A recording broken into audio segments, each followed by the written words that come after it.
donc bienvenue pour cette nouvelle conférence du cycle qui est proposé par l'inspection d'histoire-géographie. Et ce soir, on a le plaisir de recevoir Jean-Christophe Gay, qui nous fait en effet le plaisir et l'honneur de nous proposer une conférence sur les Outre-mer. Alors, Jean-Christophe est donc agrégé de géographie. Il travaille à l'université Côte d'Azur.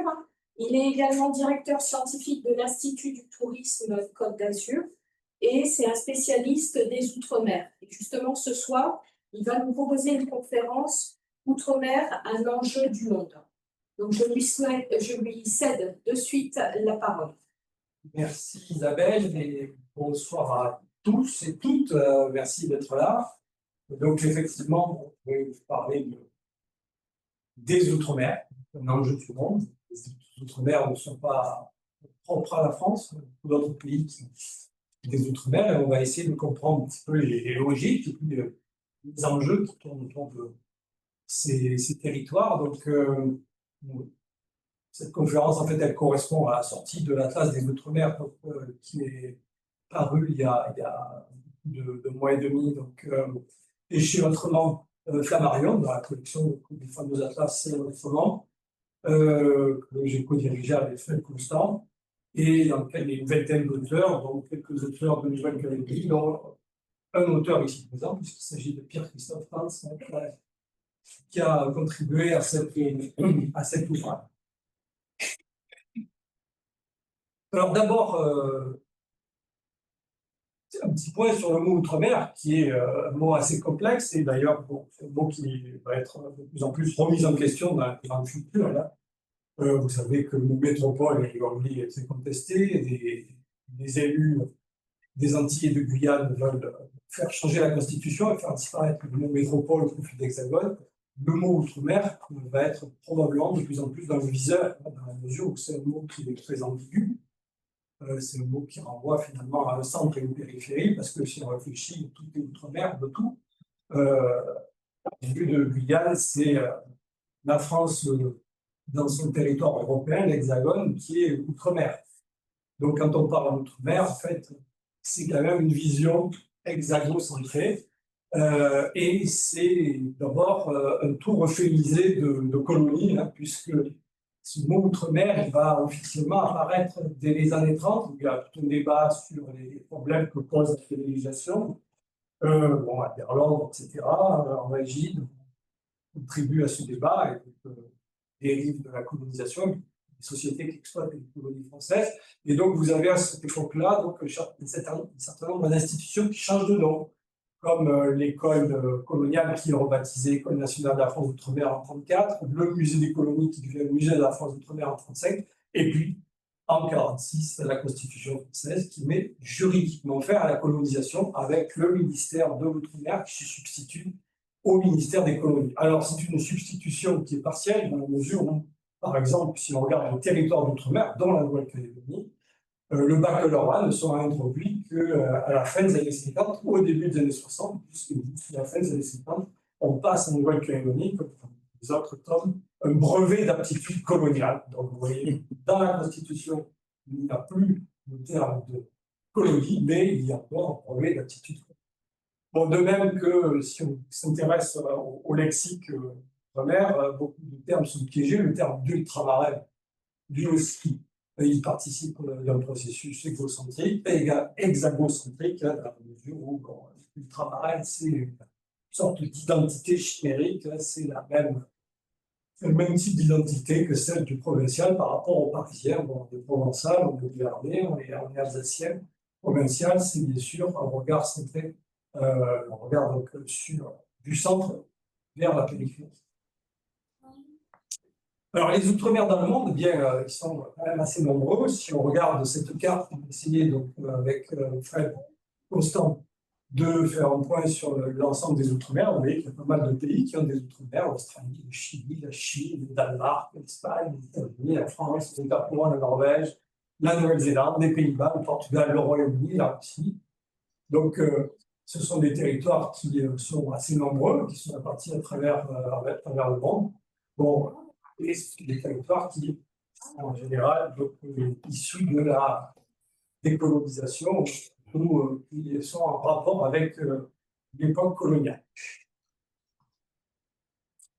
Alors, si on essaye de comprendre un petit peu le principe de gestion des Outre-mer par de nombreux territoires, par l'Union européenne également, par de nombreux États et l'Union européenne, on peut voir qu'il y a un principe concentré, si vous voulez.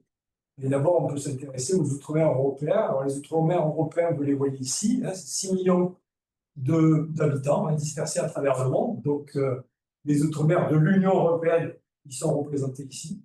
C'est les territoires donc, de l'Espagne, du Portugal, des Pays-Bas, de la France et du Danemark. Plus se rajoutent les ex-PTOM britanniques, que vous voyez ici, donc, représentés par ces étoiles pleines, donc le Saint-Hélène, etc. British International Territory et Bermude. Donc, au total, on a 6 millions d'habitants et on peut essayer de comprendre en fait ces outre-mer au travers de ce que j'ai appelé la gradation de l'extériorité européenne. En fait, l'extériorité européenne se voit à plusieurs niveaux. Il y a d'abord une première extériorité, un premier niveau, c'est celui des îles proches. Donc, on n'est pas sur le continent européen, mais on est dans des îles proches, c'est tout Sardaigne, Corse, ici, dont certaines ont des statuts spéciaux. C'est le cas, par exemple, de la Sardaigne ou de la Sicile. La Corse, on prend peut-être le chemin, déjà des institutions particulières en Corse, avec la collectivité territoriale en Corse. Bon, après, il y a un deuxième niveau, c'est-à-dire les enclaves, les îles à statut plus spécifique. Je pense à Gibraltar, aux îles anglo-normandes, je pense à Man, je pense à l'île d'Aland, à Finlande, je pense à Ceuta et Melilla, Féroé pour le Danemark. Et puis, il y a le troisième niveau. Le troisième niveau, c'est les Outre-mer, c'est-à-dire des territoires sous la souveraineté d'un État européen, mais à bonne distance du continent européen. Alors, cette bonne distance, elle est difficile à définir. Hein. Par exemple, quid des Féroé, pour l'Union européenne, les Féroé ne font pas partie de l'Union européenne, ne font pas partie des territoires de l'Union européenne et ne font pas partie des Outre-mer pour le Danemark. Alors, en revanche, Svalbard, Jan Mayen pour la Norvège, ça fait partie des territoires outre-mer pour la Norvège. Et en termes institutionnels, on peut donc faire la distinction entre les outre-mer dits intégrés à l'Union européenne, c'est-à-dire les régions ultrapériphériques, des choses que vous savez, et puis les outre-mer associés, c'est-à-dire les pays et territoires d'outre-mer. Donc, pour essayer de comprendre cette situation, cette organisation concentrique, j'avais fait donc, ce schéma donc, pour la documentation photographique, hein, qui a été repris donc, plus récemment.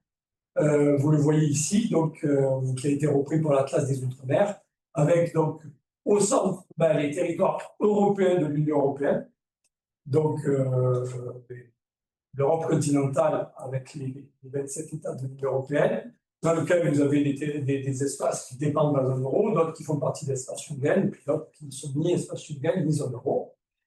Première auréole, l'auréole des régions ultrapériphériques, donc c'est des territoires qui font partie de l'espace communautaire. Donc vous les voyez, le plus peuplé c'est le Canaries. Le Canaries, c'est plus d'un tiers de la population des Outre-mer européennes, c'est plus de 2 millions d'habitants. Espagne, Madère, passeur pour le Portugal, et puis pour la France, donc la Réunion, la Guyane, la Martinique, Saint-Barth, Saint-Martin, la Mayotte et la Guadeloupe, qui font partie de ces régions ultrapériphériques. Et ensuite, vous avez ce trait, ce cercle qui est en bleu qui limite l'espace communautaire. Donc au-delà, on est dans des territoires qui appartiennent à des pays de l'Union européenne, mais qui ne font pas partie de l'Union européenne, c'est les PTOM. Donc vous en voyez ici un certain nombre. Donc pour le Danemark, c'est le Groenland.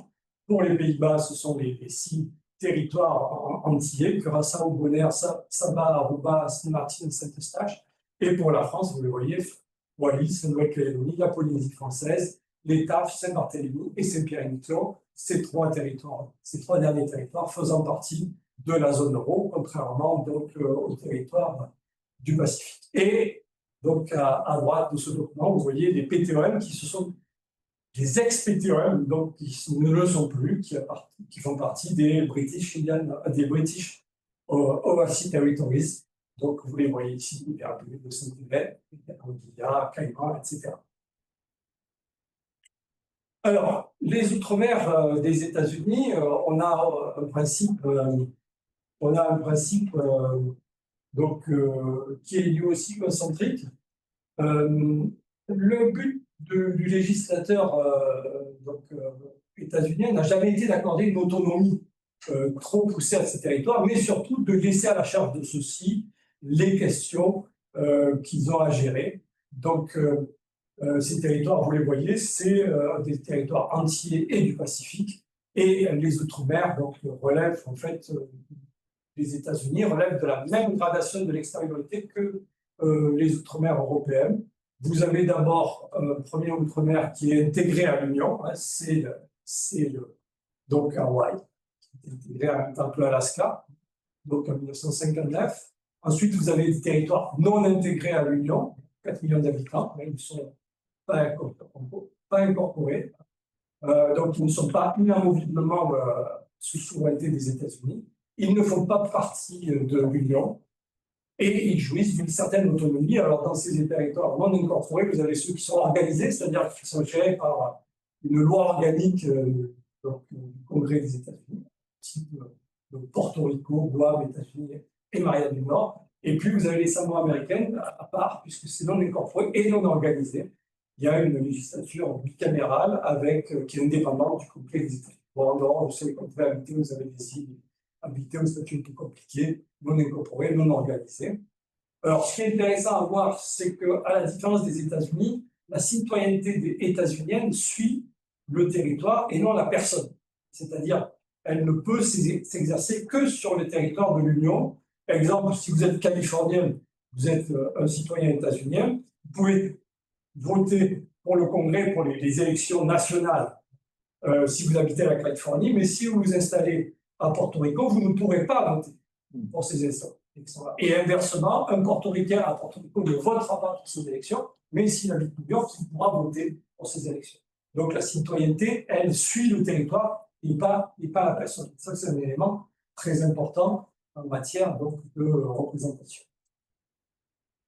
Alors, pour les Néerlandais, on a aussi ce principe de concentricité, puisqu'en fait, vous avez au départ un territoire insulaire néerlandais, les Antilles néerlandaises. Alors, il y avait les Néerlandais avec d'autres colonies à cette époque-là, notamment le Suriname.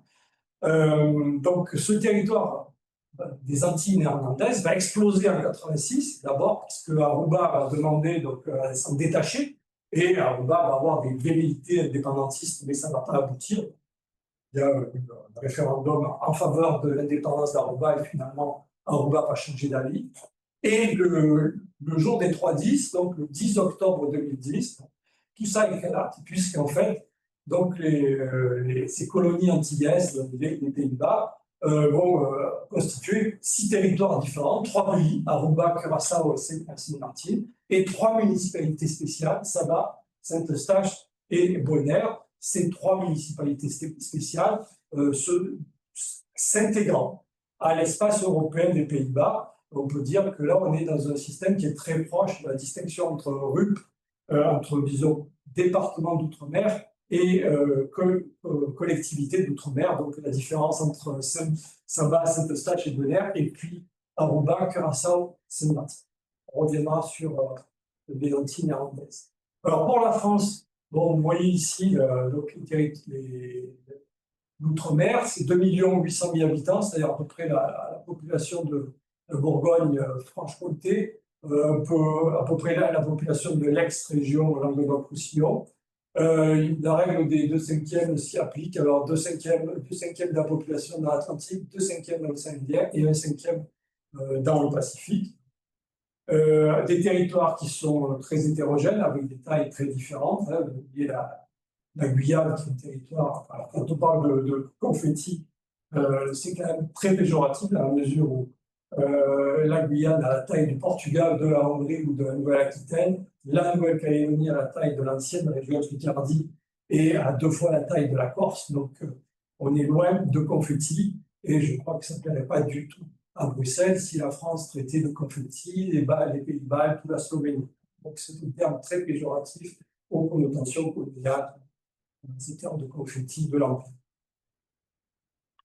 La concentricité, bon, elle apparaît très clairement dans la Constitution française, puisque vous savez, donc en fait, vous avez trois titres qui régissent, trois lignes qui régissent le statut des Outre-mer. L'article 73, donc du titre 12, qui donc relève de l'identité législative, c'est les DROM, hein, la Réunion plus les départements français d'Amérique. Il faut rajouter Mayotte, mais on va voir que c'est un peu plus compliqué que ça. L'article 74, c'est la spécialité législative, donc collectivité d'outre-mer.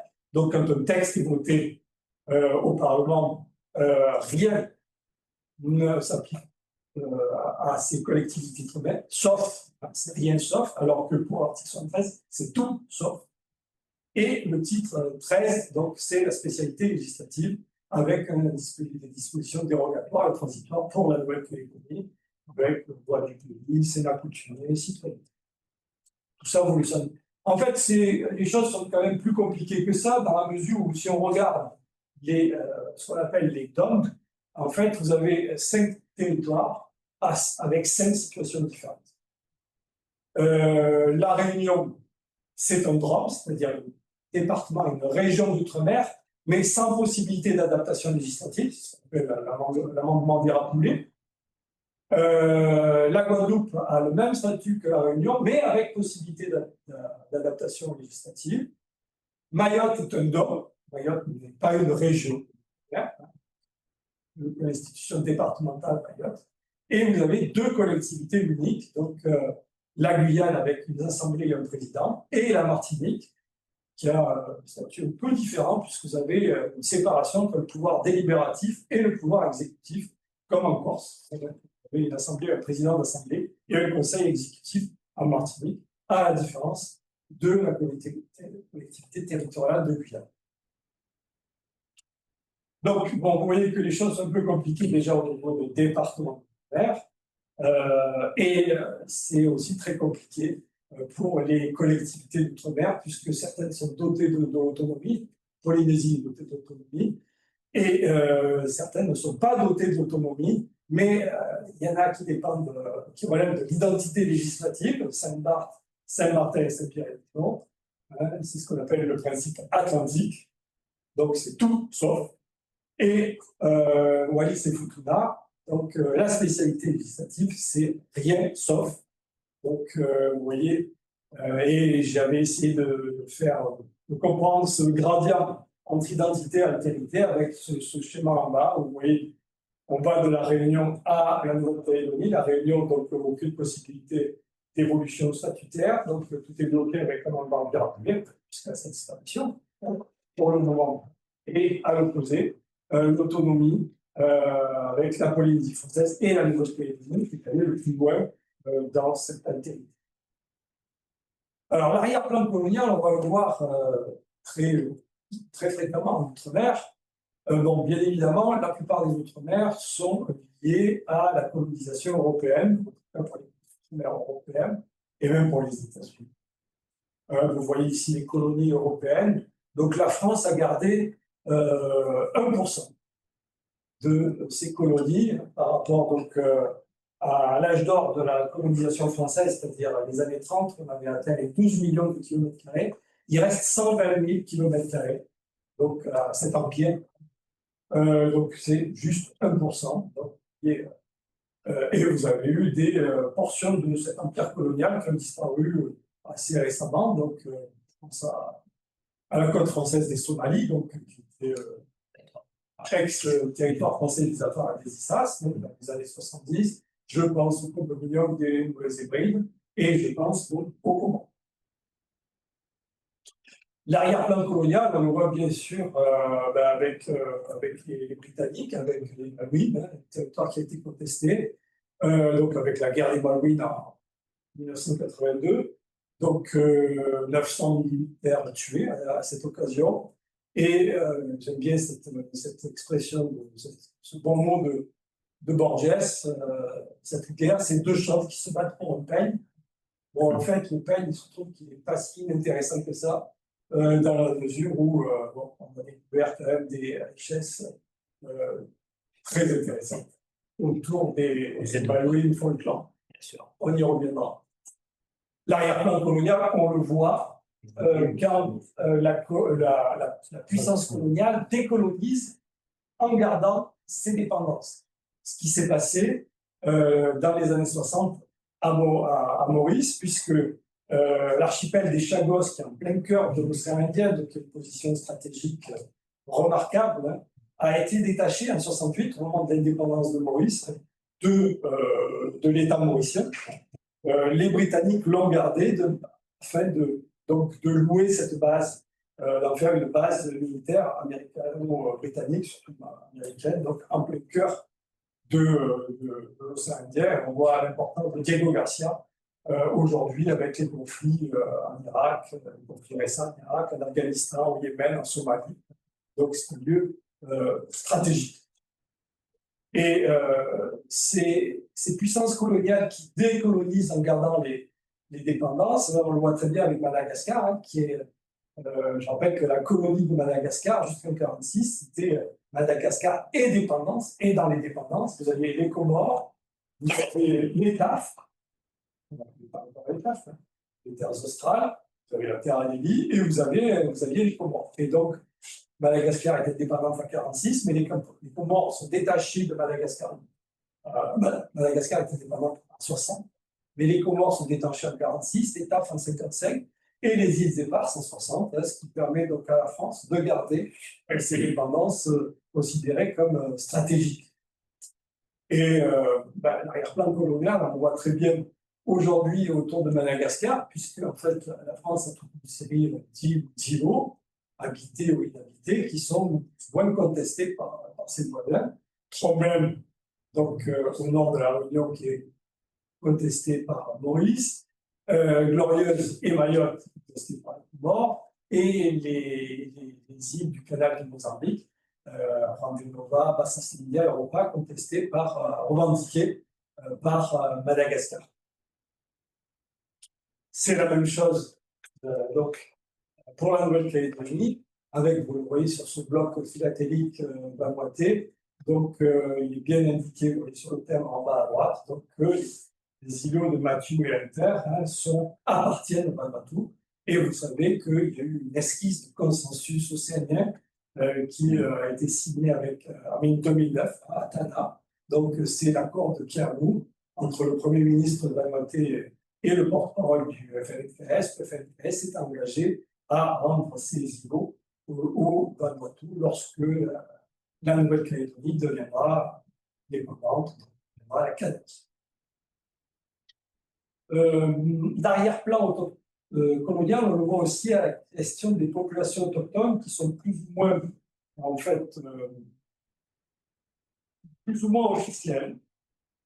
Alors, en particulier, le cas des peuples autochtones amérindiens pose un problème dans la mesure où la France, en prétextant qu'il s'agit d'un département d'outre-mer, n'a pas voulu reconnaître au peuple amérindien, aux 6 nations amérindiennes, que vous voyez ici en train de manifester dans les rues de Cayenne, Canada, les Teco, les Wayana, etc.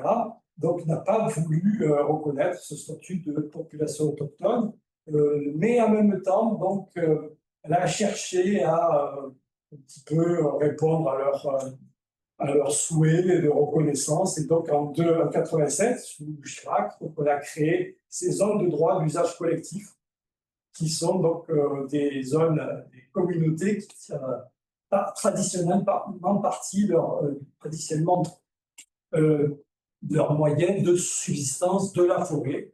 Donc, c'est un moyen d'éviter, pour un département d'outre-mer, le terme d'autochtone et d'amérindien, qui aurait pu être donc retoqué par le Conseil constitutionnel, mais ça pose problème parce que les populations bushinengues n'ont pas les mêmes intérêts que les populations amérindiennes, et parce que aussi vous avez de plus en plus d'Amérindiens qui habitent hors de la forêt, notamment dans l'agglomération de Cayenne, donc elles n'ont pas de droit sur des terres collectives. Donc ça, c'est une question qui est pendante aujourd'hui en Guyane, reconnaître le statut de droit personnel, le droit coutumier à la population et le statut personnel à la population amérindienne. Alors il faut dire que les Amérindiens, c'est seulement 10 000 habitants sur 300 000, donc ils n'ont pas la force de pression qu'ont les Kanaks en Nouvelle-Calédonie, qui représente à peu près 2/5 de la population totale. La question des populations autochtones se pose aussi au niveau du Danemark. Danemark, vous voyez, c'est 5 800 000 habitants, et puis vous avez 1% de la population qui est formée, 20% au Groenland. Le Groenland qui est PTOM. Donc, le Groenland qui est le PTOM, avec une mauvaise conscience danoise vis-à-vis du Groenland, qui s'est traduit notamment, si vous êtes amateur de séries, vous connaissez probablement la magnifique série Borgen, donc sur l'histoire de cette femme politique du Björkvik, donc du Danemark. Vous avez un épisode de la saison 1 qui est consacré donc, à la question du Groenland, et toute la dernière saison de Borgen est consacrée à la question du Groenland, et donc la question de la mauvaise conscience des Danois par rapport aux Groenlandais, et la question environnementale, l'exploitation des ressources, et aujourd'hui se rajoute à cela Donald Trump, qui revendique le Groenland. Donc il y a un paramètre de plus, ou un degré de plus dans la difficile équation danoise vis-à-vis du Groenland. Alors, cette question de l'arrière-plan colonial, on le voit par le référendum d'autodétermination. Donc, il y en a eu plusieurs, hein, vous le voyez ici, des référendums d'autodétermination. Il y en a eu aux Comores, à Aruba en 77. Donc, vous voyez, Aruba, qui est toujours néerlandaise, mais Aruba en 77 a voté à 95% en faveur de l'indépendance. Ce qui était prévu en 96, et puis finalement, les autorités d'Aruba ont renoncé à l'indépendance en 94. Voilà, la Nouvelle-Calédonie a voté à plusieurs reprises sur son indépendance, en 87, en 2018, en 2020, en 2021. Les Bermudes ont rejeté l'indépendance en 95 à 70%. Saint-Eustache a rejeté massivement l'indépendance en 2014, 99,6% de la population en faveur du maintien au sein du Royaume-Uni. Et vous voyez, donc les référendums organisés par la France en dehors de Nouvelle-Calédonie, les Comores, donc référendum qui pose des problèmes, puisqu'on a pris les résultats du référendum comorien, île par île. Donc vous aviez donc les 3 îles, Grande Comore, donc Moélie et Anjouan, qui étaient très favorables à l'indépendance, oui, donc 99% de oui, mais les Comores en faveur du non à 65%. Donc la France a gardé les Comores, Mayotte. La France a gardé Mayotte. Et pour Djibouti, vous voyez, il y a eu 2 référendums, un qui était contre l'indépendance en 1967, et 10 ans plus tard, un référendum en faveur de l'indépendance, donc à 99,75%. Et le dernier référendum sur une détermination de Nouvelle-Calédonie, donc qui a été boycotté par une partie de la population, donc bon, juridiquement, il n'est pas plus valable, mais politiquement, il n'y a pas de valeur, dans la mesure où vous avez une partie de la population qui a voté. Alors, ce qui est intéressant, vous le savez, le vote est calqué sur la répartition de la population kanak, le taux d'abstention. Et ce qui est très intéressant, c'est de voir l'importance des bureaux de vote où il n'y a eu aucun votant. Hein. Donc, ce que j'ai fait rajouter sur cette carte, donc des bureaux de vote qui sont dans le nord, vous voyez, Puebo, bureau de vote où il y a des centaines de votants, donc Puebo, 700 votants, 700 inscrits, 0 votants, Joking, donc dans le nord du fou. Hein. Donc, vous voyez, ces bastions indépendantistes, du moins la consigne de l'abstention a été suivie à 100%.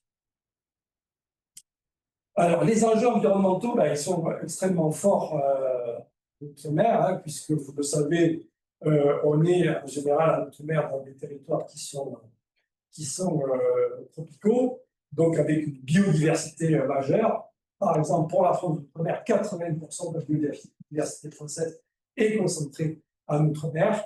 Et là, vous avez donc les effets de l'activité humaine qui se font sentir, hein, le changement climatique, l'artificialisation, la pollution, qui sont extrêmement forts. Bon, le capital corallien français, il est majeur, hein, puisque la France possède 1/10 du linéaire corallien dans le monde. C'est considérable. 1 km sur 10 de récifs coralliens dans le monde appartient à la France. Et si les récifs coralliens sont plutôt en bon état dans le Pacifique, alors vous voyez l'importance de la Nouvelle-Calédonie, c'est le territoire qui a le plus beau patrimoine corallien devant la Polynésie française. Si les récifs coralliens sont plutôt en bon état, ce n'est pas le cas aux Antilles et ce n'est pas le cas non plus à La Réunion où l'urbanisation est forte densité, donc sont extrêmement dommageables. Les mangroves également, c'est un capital exceptionnel. Les mangroves, elles aussi, sont plutôt en très bonne santé aux Antilles, plutôt en bonne santé dans le Pacifique, en assez bonne santé dans l'océan Indien, bon, Mayotte moyennement avec l'urbanisation de forte densité. Vous voyez que le patrimoine mangrove, c'est aux 2/3 la Guyane et un quart pour la Nouvelle-Calédonie. Le reste, c'est pas grand-chose, Mayotte. La question du changement climatique et de la montée du niveau des eaux, on en parle beaucoup avec Miquelon. Miquelon, où est programmée la relocalisation du village de Miquelon, qui se trouve, vous le voyez, sur en fait un tombolo, un des tombolos miquelonnais. Donc en fait, Miquelon est constitué de plusieurs îles, voyez par ces tombolos, donc c'est dans de sable et de galets. Donc le village de Miquelon, qui fait à peu près 600 habitants, est au ras de l'eau, hein, il y a 2 ou 3 mètres d'altitude, et effectivement, il y a eu plusieurs tempêtes ces dernières décennies qui ont fait prendre conscience à la population, et notamment à la municipalité nipponaise, qui a un vrai risque de submersion. Et donc là, on est rentré dans un processus de relocalisation. Alors, c'est un processus très lent, une forte médiatisation là-dessus, mais il faut se dire que c'est un processus qui va durer des dizaines d'années. D'abord, il faut que la population soit d'accord. Hein. On ne peut pas déloger des gens et les obliger à changer de quartier. Donc, on a ciblé les 2 premiers baux. Donc, on est très loin, les 600 habitants. Bon, c'est quelque chose, si la municipalité se maintient, si la stratégie municipale soutenue par le ministère de l'Outre-mer se maintient, bon, c'est un processus qui va durer des dizaines d'années. Mais l'idée, vous le voyez, c'est de quitter la partie qui est à l'ouest du document pour s'installer dans un lotissement. Donc, c'est un peu sur les hauteurs, sur une levée de quelques dizaines de mètres. C'est un plan de relocalisation qui est effectivement très médiatisé parce que c'est le premier plan de relocalisation du style. Alors, la question aussi de la dépendance énergétique, de la décarbonation et de la solidarité nationale, ça fait partie des enjeux environnementaux de l'outre-mer. Bon, le taux de dépendance des outre-mer est très élevé en matière d'énergie. Vous voyez, on dépasse les 90%, avec des énergies renouvelables qui sont très faibles, en tout cas qui sont sous la moyenne de l'Union européenne et sous la moyenne de l'Hexagone, hein, qui est représentée par ces barres bleues et rouges. Et en même temps, vous avez des coûts de production d'électricité qui sont extrêmement élevés. Hein. Les coûts de production d'électricité en outre-mer sont plusieurs fois, 10, 15 fois plus élevés que dans l'Hexagone, ce qui pose un problème pour les consommateurs et ce qui, en fait, se traduit par ce qu'on appelle les zones non interconnectées. Peu de personnes connaissent ces zones non interconnectées, mais elles coûtent chaque année 2,5 milliards aujourd'hui aux consommateurs dans l'Hexagone, dans la mesure aujourd'hui où vous avez le coût supplémentaire de la production d'électricité en outre-mer pour les zones qui sont non interconnectées officiellement, donc n'en font pas partie la Nouvelle-Calédonie et la Polynésie française, d'où le prix très élevé de l'électricité dans ces 2 territoires. Ces zones non interconnectées bénéficient en fait de cette solidarité nationale qui fait que le consommateur de Guyane ne va pas payer le surcoût de production d'électricité, il va payer donc, le prix de l'électricité au kilowattheure équivalent à celui de l'Hexagone. Et depuis 2025, ce n'est plus le contribuable qui paie la différence. La différence, elle est considérable, c'est 1 000 habitants, 1 000 euros par habitant et par an pour les territoires concernés. C'est 2 400 000 habitants concernés. Et ça coûte 2 milliards. Donc là, depuis cette année, la majoration repose sur une taxe payée par les consommateurs dans l'Hexagone, les consommateurs donc J, etc. Donc c'est un dispositif qui n'est pas propre à la France, mais c'est la France qui est allée le plus loin dans la solidarité en matière de prix de l'électricité.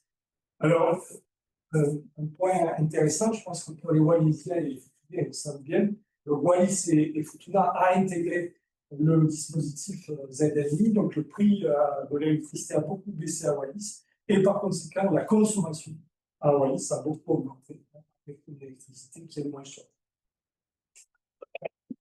Problème aussi d'offre en transport en commun, hein, qui est aujourd'hui assez calamiteuse en Outre-mer, mais il faut dire qu'on a des densités qui sont assez faibles en général, donc c'est complexe de mettre en place des systèmes de transport en commun efficaces. Il y a très peu de transport en commun à site propre, bus à haut niveau de service, comme vous voyez ici à Martinique, qui a été financé en partie par du Fonds européen. Donc, on a une mobilité qui est essentiellement une mobilité en transport individuel, une mobilité donc extrêmement consommatrice d'énergie fossile, puisque c'est une mobilité en véhicule personnel. Bon, le cas le plus spectaculaire, c'est la Réunion, où le nombre de voitures a été multiplié, je crois, par 3 ou 4 en 25 ou 30 ans. Donc, avec une île qui est totalement congestionnée, c'est le cas, c'est la même chose à Tahiti. C'est des gens qui mettent 2 heures pour accéder à leur travail chaque matin. C'est le cas à Mayotte de plus en plus. Bon. C'est le cas à Martinique, c'est mondial. Donc, le lot commun aujourd'hui des habitants de l'outre-mer, c'est les embouteillages pour aller travailler tous les jours, pour aller faire ses études. Alors, enjeux économiques, sociaux, culturels et identitaires des Outre-mer, on va aborder ces questions, bon, d'abord par le fait qu'on a affaire à des sociétés qui sont très inégalitaires, avec une pauvreté qui est très forte. Vous voyez ici les derniers chiffres, donc les chiffres de l'INSEE qui comparent donc, Mayotte, la Guyane, la Martinique, la Réunion et la Guadeloupe, et puis des chiffres, donc FINOSI, donc les chiffres de l'INSEE et les chiffres du ministère des Finances. Vous voyez que, en fait, la pauvreté est beaucoup plus forte en Outre-mer que dans l'Hexagone, y compris dans les régions les plus pauvres de l'Hexagone. Je pense en particulier aux Hauts-de-France. Vous voyez, pour la partie basse du diagramme, vous voyez les Hauts-de-France ou la Corse, région où la pauvreté est élevée, mais beaucoup moins que la Martinique et la Réunion, qui sont des régions où la pauvreté est moins forte que Mayotte, mais pour Mayotte, on ne dispose pas des données. De même qu'en matière de pauvreté donc, dans les quartiers, vous avez des quartiers, ce qu'on appelle les quartiers prioritaires de la politique de la ville, QPV, où la part de la population est très forte. Vous avez par exemple 65%. 2 tiers des Maoris qui vivent dans les quartiers prioritaires de la politique de la ville. Pour vous donner une idée, dans l'Hexagone, c'est 8%. Presque la moitié de la population de la Guyane, 15% de la population de la Guadeloupe, 25% de la population de Polynésie française. Donc, des chiffres qui sont très élevés. Un réunionnais sur 5 aussi, de la QPV. Je n'ai pas mis la carte de la Nouvelle-Calédonie qui est en dehors du dispositif par son statut de l'entrepreneur. Parmi les enjeux, il y a la question linguistique. Hein. Donc, des problèmes mal pris en compte par les institutions de l'apprentissage du français par des populations, par des élèves allophones. Il faut voir que dans beaucoup de territoires, bon, la langue parlée au foyer n'est pas le français. Or, on a un enseignement qui est basé sur le français, et même pas le français langue étrangère. Donc, vous voyez, par exemple, en Guadeloupe, en Martinique, bon, il y a le français qui est parlé au quotidien, effectivement, par la population, mais globalement, on parle créole ou l'anglais. En Martinique, c'est pareil, et en Guyane, là, on a une véritable mosaïque linguistique. Vous avez le créole guyanais, le créole haïtien, le brésilien, les langues bouchées, l'anglais, le néerlandais. Et vous voyez à La Réunion, les langues parlées durant l'enfance à La Réunion, durant l'enfance à La Réunion, à tous les âges, hein, le créole est dominant. Vous voyez, pour les moins de 30 ans, c'est les 2 tiers de la population qui parle créole dans son foyer. Donc, un vrai problème d'adaptation de l'enseignement dans les outre-mer français. Et des populations qui sont très vulnérables. Alors, c'est un schéma un peu compliqué, donc je ne vais pas l'analyser, mais aussi, vous voyez que pour les facteurs de risque, que ce soit donc, le vieillissement, le mauvais état de santé, les maladies chroniques, l'obésité, l'hypertension artérielle, le diabète, les insuffisances rénales chroniques, l'outre-mer est dans une situation très défavorable, voire aussi le VIH. L'outre-mer est dans une situation très défavorable, donc on a une situation, une population très vulnérable, et parmi la population vulnérable, les femmes sont les plus vulnérabilisées, puisqu'en plus elles sont victimes de harcèlement beaucoup plus fréquent que dans l'Hexagone. Et donc, et la monoparentalité est beaucoup plus forte aussi. En Outre-mer, c'est un véritable fait de société aux Antilles, puisque vous avez quasiment une famille sur 2 qui est monoparentale et une famille sur 2 monoparentales avec des femmes qui sont bien sûr qui s'occupent des enfants. Et la Covid a révélé les fragilités de l'outre-mer, les fragilités, puisque la surmortalité liée à la pandémie a été beaucoup plus forte. Vous voyez le schéma central, là, vous avez le pourcentage, donc pour la période 2019-2021, donc le pourcentage de surmortalité pour l'Hexagone, et pour quelques territoires, on a un pourcentage qui est beaucoup plus élevé. Dans tous les Outre-mer, Mayotte en particulier, la Guadeloupe également, mais aussi la Polynésie française. Et pour l'année 2022, là encore, l'écart est plus fort que pour la période de 2020-2021 en termes de surmortalité. Et cet épisode de la Covid a montré la défiance des Antillais par rapport à l'État, par rapport aux autorités politiques locales et nationales. Il faut dire qu'il y a un point de fond, le scandale du chlordécone, qui est extrêmement fort, puisqu'on a autorisé pendant des années l'usage du chlordécone alors qu'il était interdit dans l'Hexagone, qui était interdit encore depuis plus longtemps aux États-Unis. Donc ce scandale-là, il pèse évidemment par rapport à la légitimité de l'État. Donc, foutez-nous la paix. Et la question de la vie chère est aussi un élément rassembleur qui explique cette défiance vis-à-vis de l'État. C'est un combat mobilisateur. On a vu en 2024 le RPRAC, donc avec Rodrigue Petitto, que vous voyez à droite sur la photo, un des leaders, l'ancien trafiquant de drogue, puisqu'il avait été condamné à 10 ans de prison en 2013, sorti de prison. Il est arrivé donc en Martinique et il a été à nouveau emprisonné parce qu'il s'est introduit dans le domicile du préfet de la Martinique en 2024. Donc, il a été condamné à aller en prison, ce qui a un peu limité, ce qui a un peu atténué donc, le RPRAC, ce qui a un peu permis d'apaiser l'incendie de la question de la vie chère, mais c'est un combat mobilisateur partout. Dans tout l'outre-mer, vous avez des mouvements contre la vie chère, à La Réunion, aux Antilles, bien évidemment, mais aussi en Guyane, à Mayotte, en Nouvelle-Calédonie, en Polynésie française. C'est quelque chose qui est généralisé.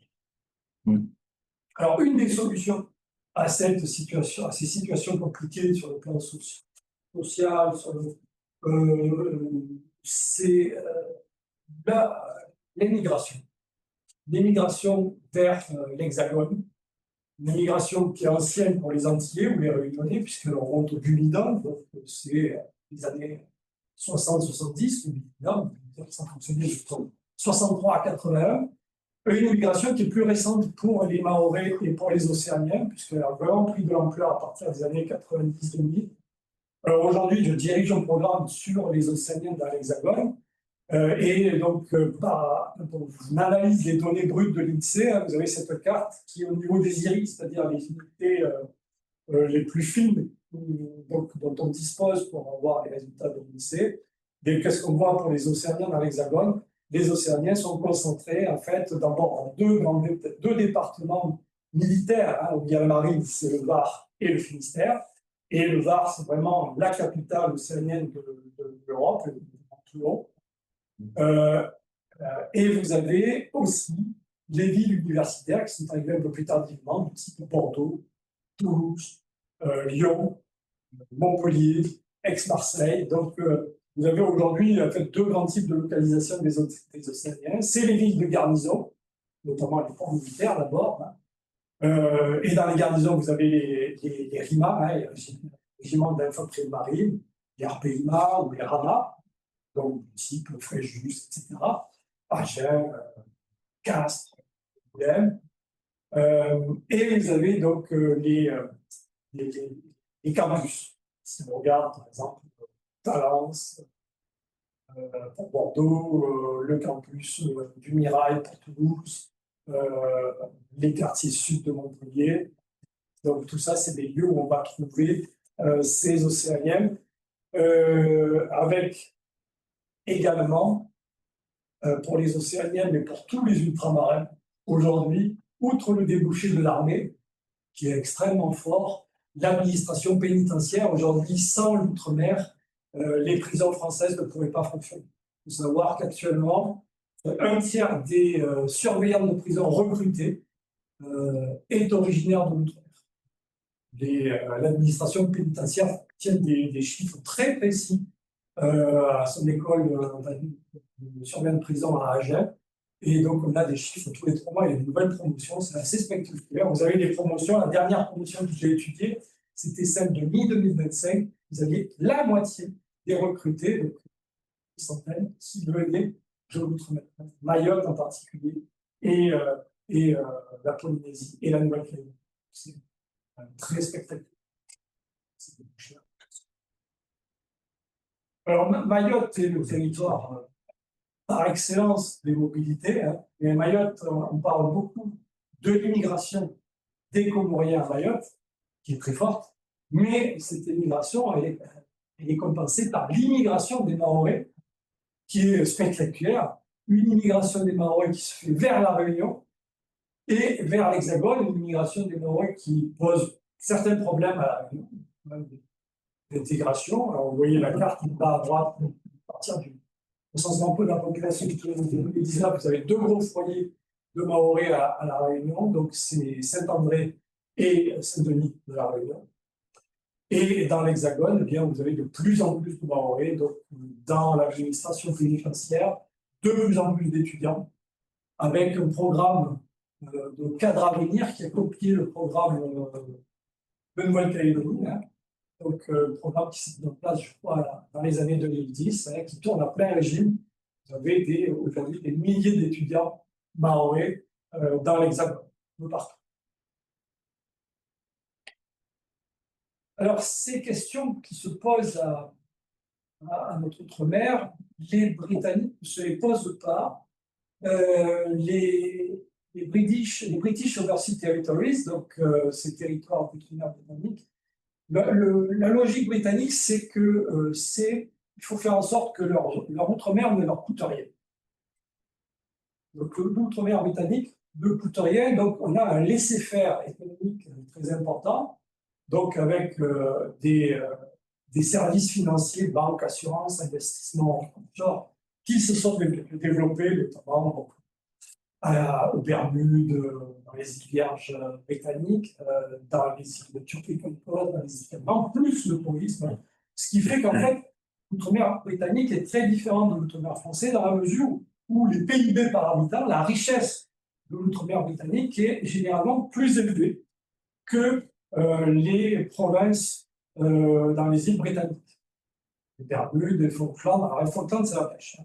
C'est la légide et ça se passe des s'il est exploité, mais légalement, Gibraltar, etc., avec l'économie numérique, hein, les îles britanniques, ont des PIB par habitant bien supérieurs à l'Irlande du Nord ou aux Pays de Galles, qui sont les régions les plus pauvres donc des situations très différentes de l'outre-mer français. Alors, voyons l'outre-mer néerlandais qui serait l'outre-mer le plus ressemblant au nôtre. L'outre-mer néerlandais, vous l'avez vu tout à l'heure, hein, c'est 6 îles aujourd'hui. Donc, les îles sous le vent, qui sont au large du Venezuela, Aruba, Curaçao, Bonaire, et puis les îles du vent, Saint-Martin, Saint-Eustache et Saba.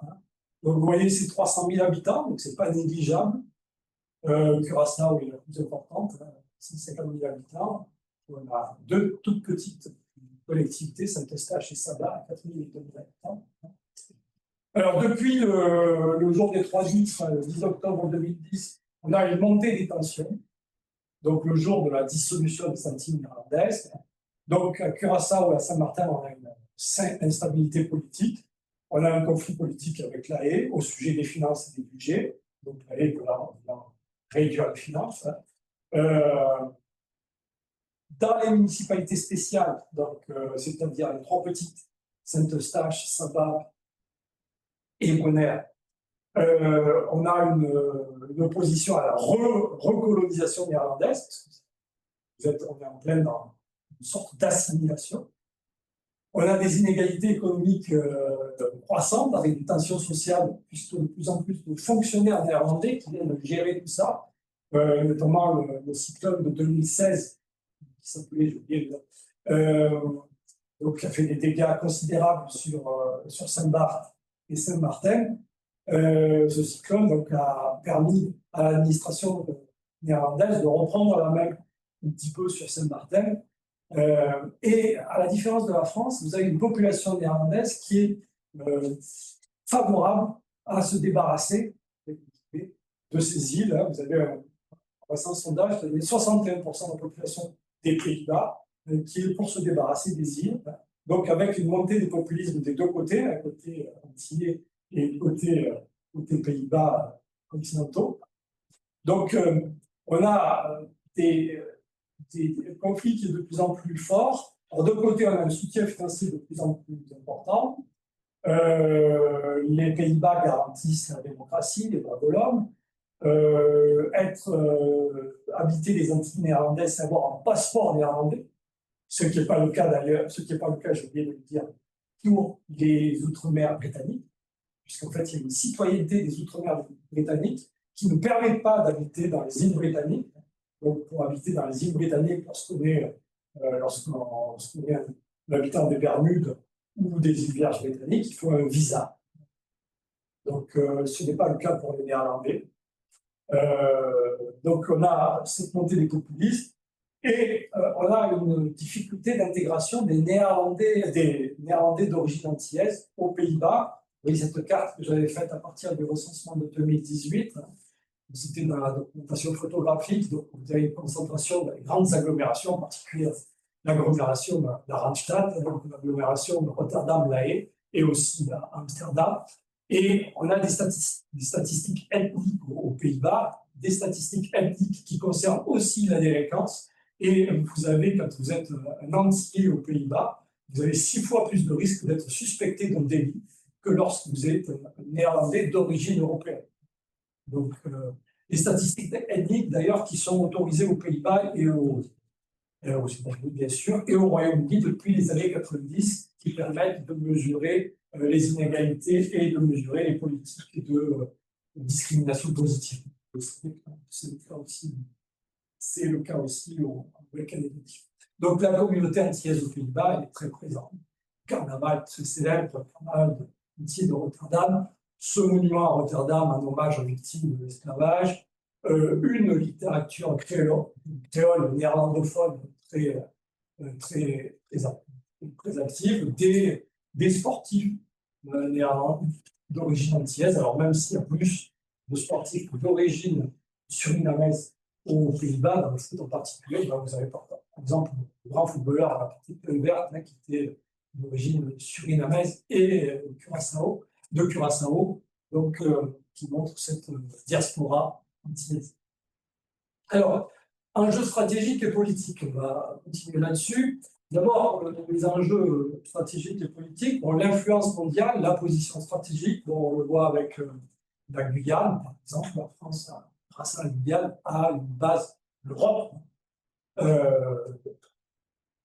le centre spatial guyanais, le CSG, donc c'est une base formidable qui aujourd'hui fait face au défi de New Space, donc avec ces nouveaux opérateurs dans le monde du spatial. Mais vous voyez l'ampleur de l'emprise, c'est une carte qui est dans la classe. Je la trouve particulièrement parlante, l'emprise du CSG, c'est 2/3 de la taille de la Guadeloupe. Et bon, l'influence mondiale, c'est aussi le fait que l'outre-mer permet à la France d'avoir la deuxième plus grande zone économique exclusive, vous voyez, après les États-Unis et devant l'Australie. Bon, vous avez la France face à l'expansion chinoise. Voilà, là, j'ai mis une carte de Pierre Christophe qui est dans la classe des Outre-mer. Donc, je ne vais pas la commenter. Bon. Il y a pas mal de choses là-dessus. Pareil pour l'Indo-Pacifique, je ne vais pas commenter. Donc, c'est des cartes qui sont dans la classe des Outre-mer. Alors, ce qui est intéressant aujourd'hui, c'est le débat être ou ne pas être dans l'Union européenne, avec ces mobilités croisées entre de l'outre-mer français. Longtemps, on a considéré qu'en fait, il y a un calque entre le statut européen et le statut national. On disait les RUP, c'est les DOM, et les PTOM, c'est les COM et la Nouvelle-Calédonie. En fait, ces deux statuts qui sont totalement différents, puisqu'on a vu que récemment, Saint-Barth est passé du statut de RUP à PTOM, et Mayotte est passé du statut de PTOM à RUP en 2014. Donc l'intérêt de ces deux statuts, en fait, dépend d'un certain nombre de choses, dépend du contexte régional, dépend de la structure économique du territoire. Par exemple, Saint-Barth n'a aucun intérêt aujourd'hui à être une région ultra-périphérique dans le milieu où Saint-Barth est une région riche, donc elle ne va pas bénéficier des fonds structurels. Donc elle a tout intérêt à être autonome en matière fiscale vis-à-vis de l'Union européenne, d'où l'intérêt, donc le fait qu'elle ait passé PTOM. En revanche, Mayotte est passé de PTOM à RUP parce que Mayotte a intégré tous les programmes d'aide régionale, de FEDER, etc., de l'Union européenne. La démographie joue un rôle important. Et donc, en droit interne, vous avez en même temps aussi des mobilités, Saint-Barth et Saint-Martin, qui ont été détachés de la Guadeloupe, qui sont devenus des COM, qui étaient des DOM, et Mayotte, qui est passé du statut de COM à celui de DOM en 2011. Vous voyez des croisements de statuts qui font qu'aujourd'hui, calque entre les statuts européens et les statuts. Et la question donc, du choix du statut européen va se poser pour les Néerlandais. Est-ce que Sabah, Saint-Eustache et Bonaire vont intégrer le statut de RUP? C'est une possibilité, dans la mesure où aujourd'hui, ce sont trois communes de Hollande méridionale. Donc, elles ont un statut totalement identique à celui d'une commune de Hollande méridionale. Bon, faire partie de l'Union européenne, ça permet d'avoir bien sûr des financements du FEDER. Bon, 10% de la nouvelle route du littoral qui fait toujours parler d'elle depuis des décennies proviennent du FEDER. Le FEDER, les fonds structurels européens financent un certain nombre de choses. Il y a le Fonds social européen. Vous voyez par exemple ici une action à Mayotte en faveur de la création d'entreprises pour les femmes, une action financée par l'Union européenne. À l'opposé, donc dans les PTOM, jusqu'en 2020, on disposait du FED, du Fonds européen de développement, qui était beaucoup moins intéressant, même s'il a financé un certain nombre de travaux. Vous voyez, par exemple, ici à Papeete, les travaux financés en partie par le FED, et à Wallis-et-Futuna, le programme Intègre, qui était un programme donc, de l'Union européenne, de la communauté du Pacifique, en particulier. Un programme intègre donc, qui a touché la Nouvelle-Calédonie, Pitcairn et Wallis et Futuna, notamment pour la plateforme de tri sélectif qui sont partis par l'Union européenne. Alors, pour terminer sur ces questions d'intégration à l'Europe ou pas, juste la question de la frontière, des frontières extérieures de l'Union européenne, puisque l'outre-mer constitue des frontières extérieures de l'Union européenne lorsqu'il s'agit des régions ultrapériphériques. Et vous voyez ici les longueurs des diades, donc longueur des frontières communes qu'a la France a avec certains pays. Donc la frontière la plus importante qu'a la France, c'est la frontière avec le Brésil, 730 km devant la frontière avec la Belgique, avec l'Espagne ou avec la Suisse. Le Suriname, c'est la 5e frontière en distance, 120 km, plus importante que la frontière qu'a la France avec l'Italie ou qu'avec l'Allemagne. Donc vous voyez, les frontières outre-mer représentent en fait le tiers des frontières françaises, ce qui n'est pas négligeable. Et la frontière, donc les frontières de la Guyane sont des frontières en fait extérieures de l'Union européenne, puisque c'est des frontières qui sont contiguës avec des extrêmes, qui ne sont pas de l'Union européenne, donc le Suriname à l'ouest et le Brésil au sud et à l'est. Pour la frontière ouest, vous avez le Maroni qui fait frontière, qui pose un gros problème dans la mesure où c'est un choix colonial. On a choisi un fleuve parce que c'était facile pour tracer la frontière, quoique, on va voir, c'est pas si facile que ça. Mais en fait, c'est un axe de civilisation. Donc, vous avez ces populations qui s'échappaient des plantations sur le littoral et qui donc, se réfugiaient au-delà des Sceaux, en amont du Maroni, qui constituent aujourd'hui ces populations Bushinengue et qui sont à cheval sur les deux pays. Vous voyez ces populations Bushinengue qui sont représentées sur la carte de droite. Ce qui fait que l'Ouest guyanais aujourd'hui constitue une région tout à fait à part. C'est une région transfrontalière, c'est une région de l'informel, c'est une région avec une croissance démographique très forte. Vous voyez ici ce document qui a été publié, qui a été produit par l'Agence d'urbanisme et de développement de la Guyane et l'IEDOM en 2019 sur l'Ouest guyanais, avec une base 100 en 99.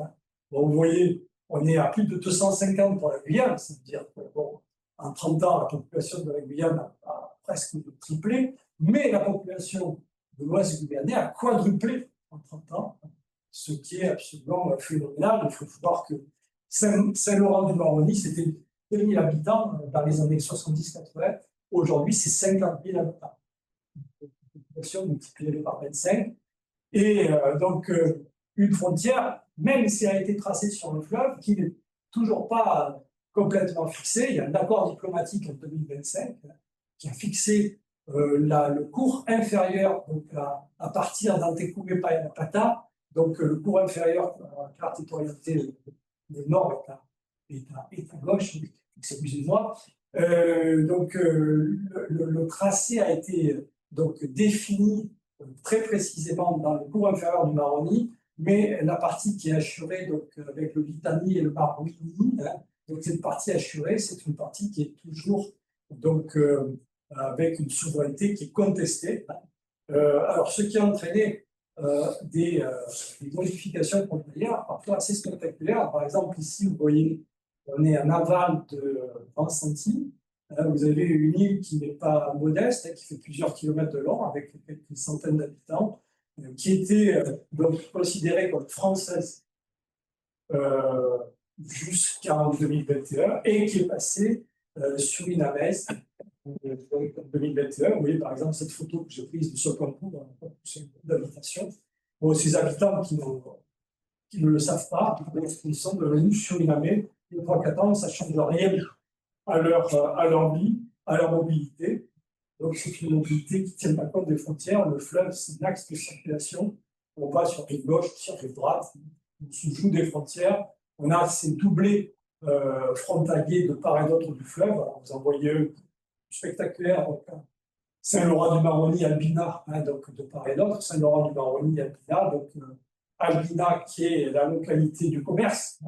Vous avez des commerces, des boutiques des achats qui se font côté Alida, parce que c'est beaucoup moins cher, c'est moins taxé.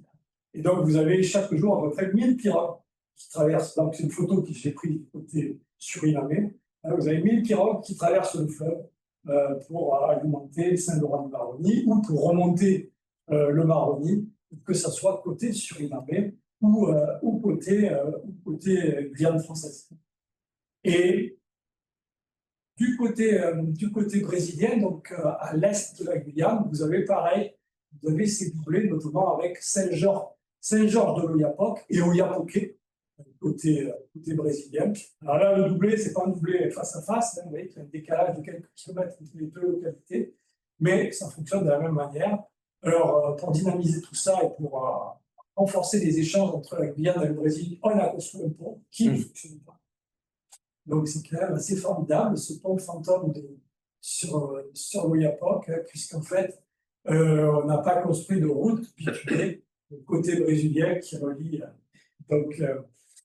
donc Oiapoque à la capitale de la Mapla. Et en plus, comme au Brésil, les véhicules n'ont pas d'assurance, et pour circuler en France, il faut une assurance qui est très chère pour les véhicules brésiliens. Bref, ce pont aujourd'hui, c'est juste un pont pour les piétons. Donc, et le doublé, en fait, il fonctionne comme vous le voyez sur la photo que j'ai prise, là, sur les pirogues. C'est les pirogues qui assurent des échanges entre les deux côtés, des pirogues qui sont permanentes. Alors, le résultat de tout ça, c'est que, en fait, vous avez une Guyane qui fonctionne, en fait, avec deux territoires. Vous avez des espaces frontaliers qui sont marginaux, et un centre qui est, on va dire, sécurisé. Entre Irakubo et Regina, donc le centre sécurisé, c'est Kourou et la capitale Cayenne. Et donc, à l'est et à l'ouest, vous avez des contrôles routiers, des barrages routiers qui verrouillent la Guyane centrale. Donc, vous aviez un barrage routier qui était à Irakubo, vous le voyez sur la carte, ce policier en haut, donc au nord-ouest, Irakubo, vous avez ce barrage routier qui a été relocalisé plus à l'ouest aujourd'hui, donc pour empêcher le mouvement de population donc le long du Maroni, pour qu'elle n'arrive pas dans la Guyane centrale. On a ce barrage routier dont la légalité est contestée par des associations, par des ONG, mais qui fonctionne très bien, et qui était d'ailleurs demandé par la population, notamment en 2016-2017, parce qu'il y a eu ce collectif pour la Guyane décollée, un collectif pour la Guyane décolle. Donc, ces grandes manifestations de 2016-2017, il y a encore de Guyane qui était signé à ce moment-là. Et côté brésilien, on a ce barrage routier de Regina, avec un statut de transfrontalier à l'est de la Guyane, qui permet aux Brésiliennes de circuler entre le barrage de Regina et Saint-Georges de l'Oyapock, mais qui ne leur permet pas d'accéder à la Guyane centrale, c'est-à-dire Kourou et Cayenne. Alors, ce barrage a été enlevé il y a quelques mois.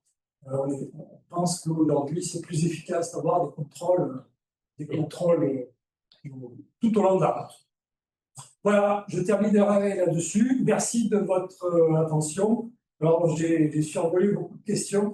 Je suis désolé, mais je suis à l'écoute de vos questions. Merci beaucoup, Jean-Christophe, pour cette passionnante conférence et extrêmement riche en informations. Donc, c'est des questions qui n'ont pas bougé depuis des décennies. L'intégration régionale, la coopération entre les Outre-mer. Alors, les Outre-mer, entre eux, ils se jalousent beaucoup. Toutes les institutions qui étaient à cheval sur plusieurs Outre-mer ont capoté. Regardez l'Université du Pacifique, regardez l'Université des Antilles-Guyane, regardez les rectorats qui étaient à cheval sur plusieurs Outre-mer. Tout ça a explosé et ce ne sont que quelques exemples. Ce sont des collectivités qui sont de concurrence,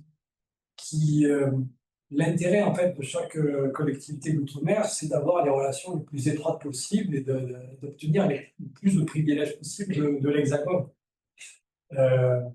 Et finalement, d'un point de vue économique, d'un point de vue institutionnel, les synergies sont peu intéressantes. Et s'il n'y a pas s'il n'y a pas une volonté très forte de l'État, ce qui n'est pas le cas, de toute façon, l'État n'a aucune idée de ce que doit faire de l'outre-mer.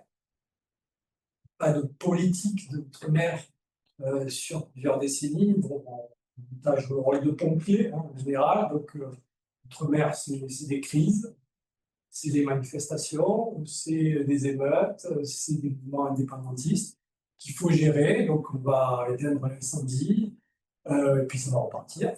Mais il n'y a pas véritablement de réflexion sur le devenir de l'outre-mer en France, ce qui est et c'est d'ailleurs pas propre à la France. On peut voir ça dans d'autres pays, la réflexion sur l'outre-mer aux États-Unis ou aux Pays-Bas. Je peux me permettre, professeur, concernant ces enjeux-là, cette vision, il y a un des aspects, et on est avec l'IHEDN aussi, là, sur les questions de sécurité et de défense, il y a des enjeux qui sont quand même liés à la globalisation, au crime organisé et à la lutte informationnelle telle qu'on peut la vivre aujourd'hui de manière extrêmement puissante. Et c'était une des cartes, notamment sur l'influence de la Chine. Pas que, c'est en lien, la présence affirmée et claire et nette, on a vu encore avec Madagascar ce qui s'est passé, des Russes. Donc cette lutte informationnelle, elle est aussi extrêmement puissante, et le crime organisé qui est transnational. Et un des talons d'Achille, c'est évidemment la drogue, c'est évidemment le blanchiment d'argent. Quand vous parlez de Saint-Martin, je pense que s'il y avait une cartographie de l'ensemble des casinos sur la partie hollandaise notamment, on comprendrait très bien que le doublement ou le triplement du nombre de casinos en l'espace de 15 ans pose un problème aussi à la finance internationale et au crime organisé.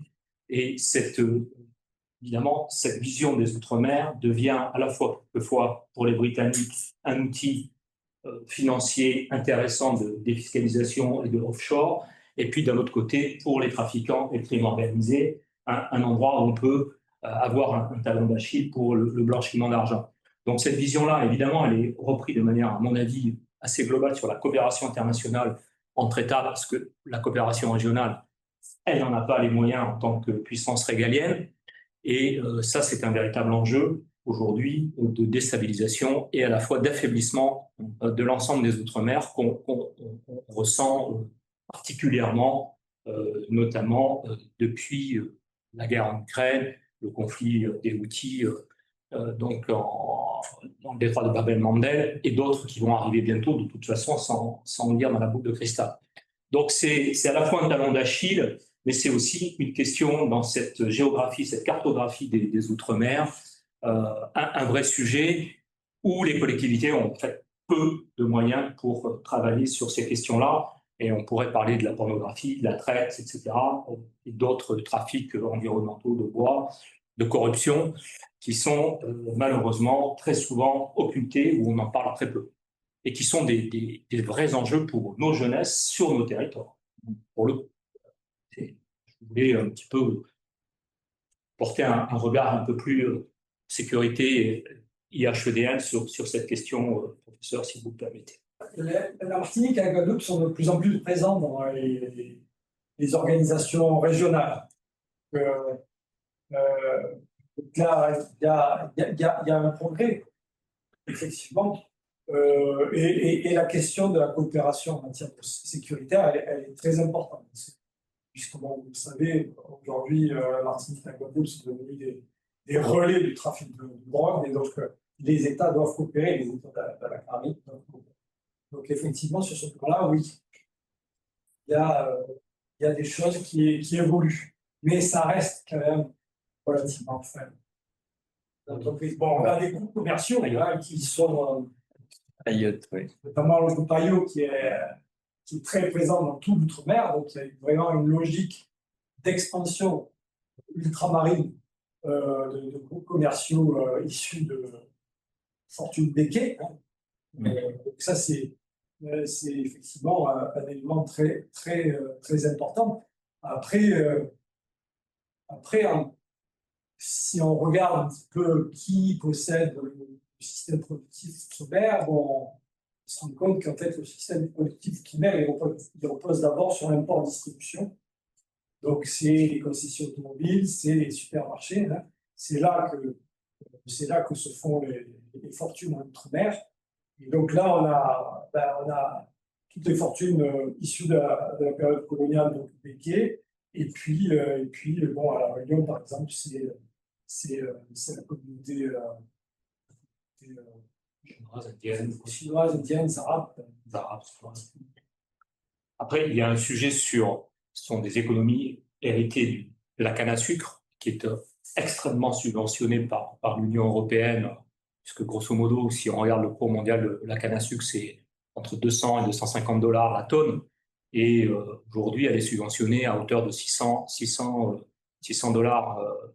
dans nos outre-mer, ce qui pose un problème social et d'identité, pour revenir à ce que vous aviez présenté, professeur, sur le lien entre fondamentalement qu'est-ce qui construit l'identité, notamment, je pense à l'océan Indien, la Réunion, qu'est-ce qui construit l'identité d'un territoire. Et ces transitions à mettre en lien avec la souveraineté alimentaire notamment et le basculement vers d'autres cultures autres que celle de la canne à sucre pose un problème parce qu'on maintient quelque chose économiquement qui n'est plus viable. Alors, il y a une certaine identité outre-mer dans l'Hexagone. Parce que là, effectivement, on se retrouve dans une situation entre les Réunionnais, les Antillais. Il y a cette identité, elle apparaît, mais c'est une identité qui est relativement faible. Pas véritablement entraide, une fraternité ultramarine. Sarkozy, le président Sarkozy avait développé tout un discours sur l'outre-mer. Il y avait d'ailleurs en 2011 l'année des outre-mer en France, et toute la France. Et d'ailleurs, c'est à ce moment-là qu'émerge le terme d'ultramarin, hein, puisque là, toutes les associations outre-mer dans l'Hexagone vont prendre de l'ampleur, vont être aidées, et il va y avoir une visibilisation outre-mer. Donc, finalement, bon, ça n'a pas abouti à grand-chose. Lorsqu'on regarde aujourd'hui le fonctionnement des ultramarins dans l'Hexagone, bon, on voit que ça reste très communautaire. Des associations d'Antillais, de Réunionnais. Et il y a peu d'associations transinsulaires, on va dire. Je peux me permettre, pour la Réunion, il y a aussi des sujets en fonction aussi de l'héritage de notre histoire. On n'a pas d'autochtones dans ce territoire qui s'est construit sur un vivre ensemble et des communautés agrégées au cours des 3 siècles, alors que l'identité peut être, notamment sur la traite atlantique et la traite de l'océan Indien autour de l'esclavage, va le retrouver peut-être plus fortement sur cet aspect-là. Mais c'est très, je dirais, morcelé en fait comme vision, parce que c'est vraiment des histoires tellement différentes entre la Nouvelle-Calédonie ou la Polynésie, quand on parle notamment de ce fameux triangle Hawaï, Nouvelle-Zélande, île de Pâques, et où on retrouve au centre le Pito de Raiatea et de Tapuatea, autour de ces représentations, un peu ce que vous avez abordé, professeur, sur la représentation un peu mythique, un peu aussi qui relèvent plus de concepts, un peu de représentation idéalisée qu'on peut retrouver dans l'océan Indien avec, par exemple, l'Indian Oceanie, qui est un concept qui vient heurter un peu celui plutôt géopolitique d'Indo-Pacifique. Voilà, donc les identités, elles sont forcément multiples, mais elles sont surtout liées à l'histoire propre de chaque territoire. Ça va être assez rapide. Je vais rebondir effectivement sur ce qui est évoqué depuis tout à l'heure un peu en filigrane, sur le fait que effectivement il y a assez peu d'identités un peu transinsulaires, de coopération entre les différents outre-mer qui se jalousent entre les uns et les autres. Mais moi j'ai le sentiment, en tout cas d'un point de vue géopolitique, qu'il y a une tentative, je pense que c'est quand même intéressant d'en parler, une tentative de fédérer contre sur ce fameux talon d'Achille des Outre-mer, avec la constitution du Front international de décolonisation, hein, qui s'est créé par le groupe d'initiative de Bakou. Hein. Bon, on sait que c'est avant tout contre la France que ça a été créé. Je voulais avoir un peu ton regard un petit peu sur la portée de ce front qui concerne effectivement les Outre-mer français. Il y a même une tentative d'élargir encore ce front aux autres Outre-mer européens. Est-ce que c'est un feu de paille, selon toi, ou est-ce que c'est quelque chose qui a une vraie portée pour affaiblir en tout cas la France et ses Outre-mer? Pour l'instant, bon, les effets ne sont pas extrêmement élevés, mais effectivement, on voit les tentatives de déstabilisation aux Antilles en particulier. Donc, mais ça reste, à mon avis, relativement faible. Peut-être que c'est ici, en Nouvelle-Calédonie, qu'on a le plus parlé. C'est peut-être ici que cette déstabilisation a peut-être été la plus forte. Mais bon, à La Réunion, je ne sais pas trop aussi. Alors, on a eu une polémique et une question sur cette affaire-là, puisque la politique de Bakou, proxy russe, pour parler clairement, c'était de financer intégralement, j'ai 2 exemples précis, le déplacement de jeunes, le mouvement indépendantiste à La Réunion, c'est doit être 0,0, enfin, n'existe pas. Néanmoins, à travers une lutte informationnelle, on a un seul quotidien papier, vous avez une demi-page où on vous parle de 6 jeunes gens qui sont partis du mouvement indépendantiste de La Réunion à Bakou, et je le dis un peu de manière provocatrice, bien entendu, en colonie de vacances, vous ferez payer. Ça a fait beaucoup sourire, ça, et je vous rejoins complètement, ça ne fonctionne pas. En revanche, ce qui est beaucoup plus subtil de la part de cette compétition compétiteur, c'est quand les Russes ouvrent une ambassade à Moroni, aux Comores, et qui financent eux-mêmes des délégations de Comoriens pour venir notamment être scrutateurs de l'élection de Poutine. On voit bien toute la manipulation et ces enjeux-là. Voilà, des compétiteurs. C'est vrai que les Chinois sont plus discrets, ils n'ont pas la même approche, mais c'est, comme on dit, nous à La Réunion, on appelle ça un peu gros doigt. Mais je rejoins. C'est un souci où, en fait, ça peut être un déclencheur, mais fondamentalement, je suis assez d'accord avec vous, il faut en tenir compte, mais c'est pas des activistes. Non. Après, ça devient compliqué pour la Calédonie. Oui. Après bon, j'ai l'impression que depuis qu'il y a eu un accord entre l'Azerbaïdjan et puis l'Arménie, ça s'est un peu calmé aussi sur cet aspect-là, comme si finalement c'était lié à la pacification de la région. Oui, c'est les effets effectivement, des jeux d'échelle. Oui, alors les élèves de l'Hexagone, déjà, je pense qu'ils ne connaissent pas beaucoup l'Hexagone. Pas de la question. Donc, vous imaginez,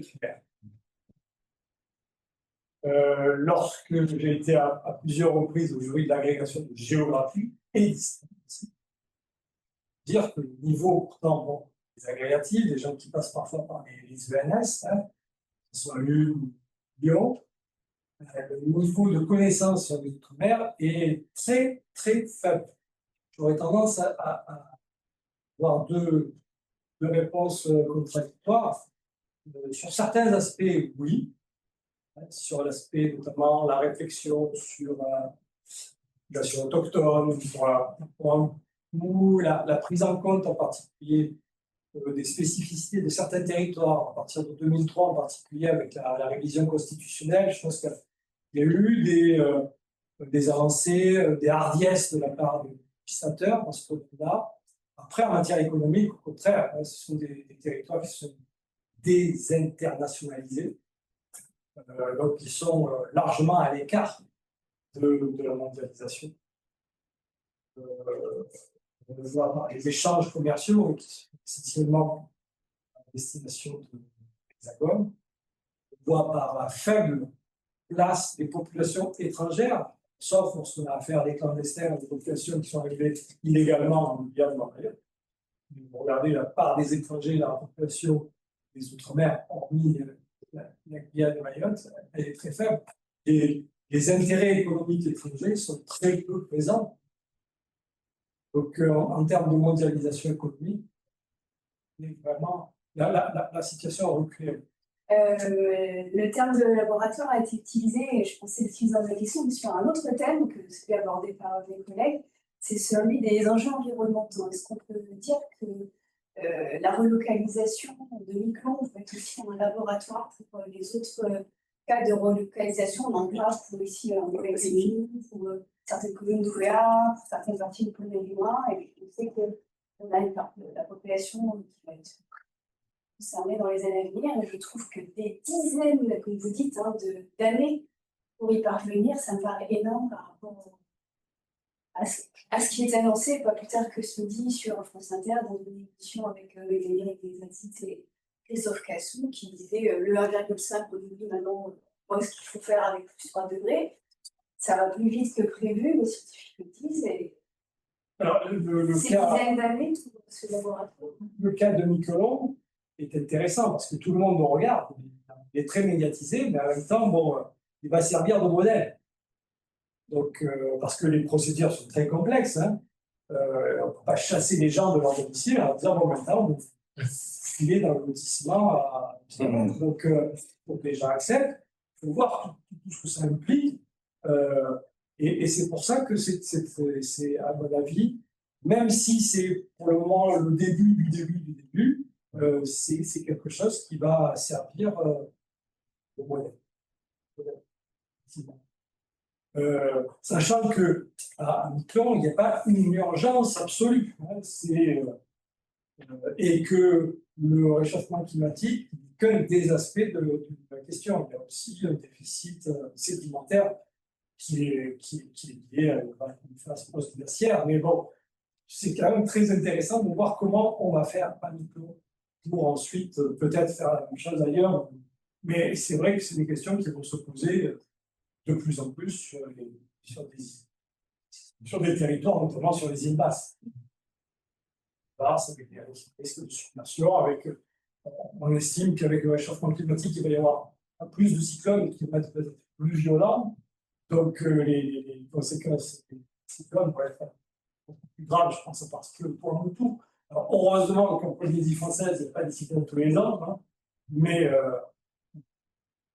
les populations littorales, il va falloir tenir compte de plus en plus. Merci beaucoup Jean-Christophe, vraiment pour cette passionnante conférence qui était adressée aux enseignants de la Nouvelle-Calédonie et Wallis-et-Futuna, puisque nos collègues étaient également connectés ce soir. Donc merci beaucoup pour tout ce temps qui nous a été consacré, pour toutes les informations qui nous ont été transmises et qui sont d'une extrême richesse. Et puis bien sûr maintenant, ça se poursuit avec la lecture de l'Atlas des Outre-mer dans la collection Notre Vie.